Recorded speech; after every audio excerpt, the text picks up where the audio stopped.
तर मित्रांनो, फिरस्ता चॅनलमध्ये तुमचं पुन्हा एकदा स्वागत। आज आपण पाहणार आहोत मालवणातले टॉप 10 समुद्रकिनारे। याच्यात सर्वात पहिला येतोय तो म्हणजे आपला वायरी भूतनाथचा समुद्रकिनारा। मालवणपासून अगदी जवळच असलेला देवबागच्या रस्त्यावरील हा फारसा माहीत नसलेला असा समुद्रकिनारा। इथं राहण्यासाठी तुम्हाला चांगल्या सोयी आहेत, त्याचप्रमाणे तुम्ही मालवण किंवा देवबागला राहू शकता।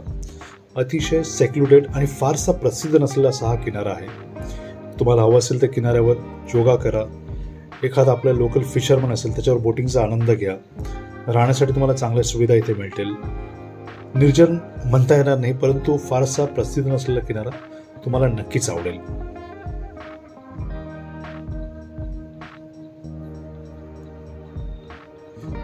त्यानंतर येतोय नंबर 2 ला, तो म्हणजे तारकर्ली बीच।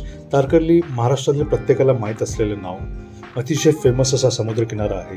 राहण्यासाठी MTDCचं चांगलं रिसॉर्ट आहे, बाकी लोकल ऑप्शन्स देखील तुम्हाला अवेलेबल आहेत। इथं scuba diving, under water photography, snorkelling अशा ॲक्टिव्हिटी तुम्ही करू शकता।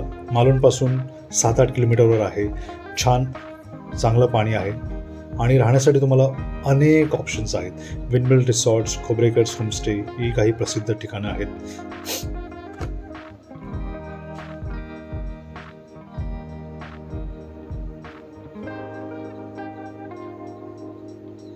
Number 3 Devbag beach.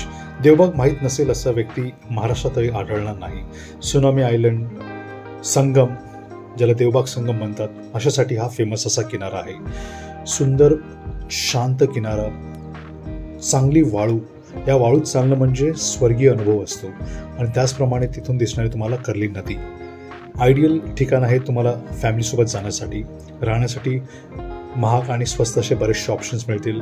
चांगलं कोकणी पद्धतीचं जेवण मिळेल। ह्या बीचचा विचार तुम्ही नक्की करा। कायाकिंग, जेटस्की, बोट राईड्स हे असे अनेक ऑप्शन तुम्हाला अवेलेबल आहेत। नंबर 4 ला येतो तो म्हणजे भोगवे बीच।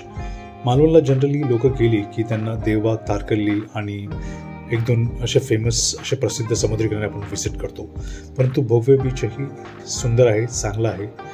तुम्हाला चांगला सूर्यास्त इथून पाहायला मिळेल। चांगली मँग्रोवची पण सफर तुम्हाला करायला मिळेल। छान वॉटर। मालवणचं वैशिष्ट्य म्हणजे इथल्या समुद्रकिनाऱ्यावर तुम्हाला सुंदर असं नितळ पाणी मिळेल, जे आपल्याला मुंबई परिसरात मिळणार नाही पाहायला। राहण्याची सोय चांगली आहे। तुम्ही बरेचसे ॲक्टिव्हिटीज करू शकता आणि एन्जॉय करू शकता। तर माझी कॉमेंट्री मी थांबवतो। तुम्ही व्हिडिओ पहा, त्याच्यावरील माहिती पहा, एन्जॉय करा। व्हिडिओ तुम्हाला आवडल्यास लाईक, शेअर आणि सबस्क्राईब करा आणि कमेंट करायला विसरू नका। धन्यवाद।